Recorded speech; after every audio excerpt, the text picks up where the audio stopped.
प्यार और आशीर्वाद जरूर देहब। बहुत जल्दी में शूटिंग करे के पड़ल हमके। और प्यार में बहुत सारा लोग चीज़ देख ले होखब। आज के ज़माना जौन प्यार बा कि पत्नी पति के मार देती है। बताइए जेकरा के 7 जन्म के फेरा ले ले बा आदमी, उससे भी लोग के मन में पता ना का बा। ऐसे संगीत के माध्यम से हम वो गाना के कुछ फरमावे की कोशिश के लिए वीडियो के माध्यम से कि ज़िंदगी में प्यार के मतलब ई ना होला कि रवा दारू पी के गिर जाई। प्यार के मतलब ई ना होला कि माई बाप के छोड़ दी। प्यार के मतलब ई ना होला कि केहू के हत्या कर दी। प्यार के मतलब ई ना होला कि पागल बन के घूमे। तो पगलैला के मतलब प्यार ना होला। ई बताई कि केहू कोनो 4 दिन के लड़की खाती 2 दिन के लड़की खातिर वो पागल हो जाता नहीं, दारू पी के गिर जाता नहीं, केहू के हत्या कर देता नहीं। तो ये बताई माँ बाप के जौन प्यार बा 18 साल 20 साल के, वो प्यार के कहा वो तो केहू बाबे जेरुआ से प्यार कैले बा, रुआ के अपने जान से भी ज़्यादा प्यार कैले बा, अपने जान से भी ज़्यादा मन ले बा, अपने कम खा के रुआ के खियौले बा। वही तरह एगो हमनी यहाँ एगो जाति होला जौन की वहाँ लोग दाढ़ी बाल हमनी के बनाई ले, और वह हम कोशिश कैले बानी कि अब बताई एगो ठाकुर आदमी के प्यार हो गइल बा लड़की से, और सारा विधि करता अपना गर्लफ्रेंड के ब्याह में। ऐसे जो प्यार तो बढ़ले बा, लेकिन वो अपने कर्म को भी नहीं भूल रहा है।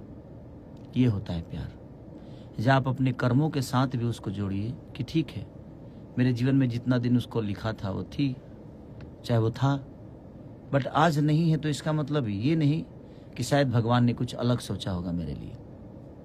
और आजकल के लोग ऐसा भाई जो दारू पी के गिर जाता, भट्टिए नजर आवता, दारू पी के पगलाई रहता लोग। कुछ लोग ऐसा बजे पागल बन के रोड पर घूमता। तब का करब? तो हमनी के संदेश देवे के बा।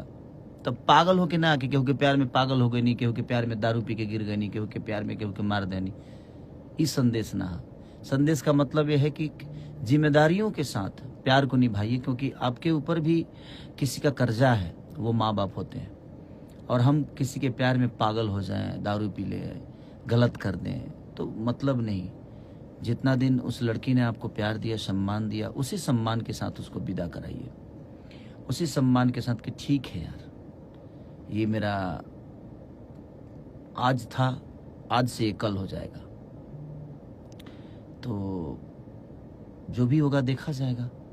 जीवन में सिर्फ प्यार करने के लिए ही जीवन नहीं बना है। बहुत सारी चीजें हैं जिसको आदमी अपने जीवन में देखता है। इच्छाओं को अंत मत करिए। बहुत इच्छाएं हैं और विश्वास है, और मर के कोई कुछ साबित करता नहीं है। पागल होके कुछ साबित करना नहीं है। दारू पी के कुछ साबित कर नहीं पाओगे आप। तो आप अपने आप को नियंत्रण में रखिए, अपने जोश को बरकरार रखिए। वो कुछ करने के लिए, पागल होने के लिए नहीं, दारू पी के गिरने के लिए नहीं, किसी को मारने के लिए नहीं। क्योंकि अब तो रिश्ते भी सामान की तरह हो गए हैं। रिप्लेसमेंट होता है आजकल, उसको मरम्मत नहीं किया जाता। तो ठीक है, बट आपको समझ में है। और सबसे बड़ी चीज़ कि आप देश में हो विदेश में हो, ये मायने नहीं रखता। आप अपने बच्चों को अपने भाषा से दूर मत करिए, क्योंकि अगर हम लोग अपने बच्चों को भोजपुरी नहीं सिखाए, भोजपुरी नहीं बताए, तो मुझे लगता है कि ये भाषा हम ही तक अंत हो जाएगा। तो कोशिश हमें ये करना है कि अपने बच्चे से लेकर जहाँ भी हमने के कोनो भी काम कर ले जाए, जैसे कहीं प्रोग्राम होला, और जब अपना इंटरनेशनल अभी दोहा कतर का कहनी है, जब वो जी लोग से मिलल आदमी तो एगो अलग दुनिया के प्रतिभा अंदर आयल कि ना यार, हमने के अपना भाषा के और ऊपर लेके जाए के कोशिश प्रयास करत आदमी। तो कोशिश करेला कि वीडियो के माध्यम से, अब हम वीडियो के माध्यम से दारू पी ही, ठीक बा, कभी कभी होला, लेकिन कोनो बात ना, वो इंजॉय खाती पागल हो जाई, केहू के मारी, तो संदेश का जाला होकर कि नहीं। प्यार में हम अगर दारू पी के गिरेंगे तभी लोगों को लगेगा कि नहीं हम प्यार में हैं। हम पागल होकर रोड पे घूमेंगे तभी लोगों को लगेगा कि हम भाई प्यार किए थे।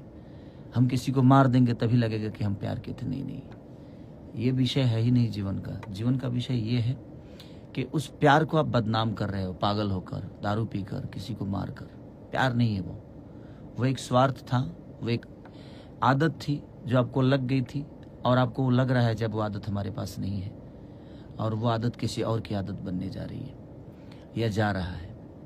तो प्रयास यही करना है कि ठीक है, अपनी भावनाओं को रखिए। उसी तरह हम लोगों ने वीडियो शूट किया है कि एक जात का नाई है भाई हमारा, और उसको प्यार होता है, उसी में देखिए कि वो आदमी अपने गर्लफ्रेंड के दुल्हा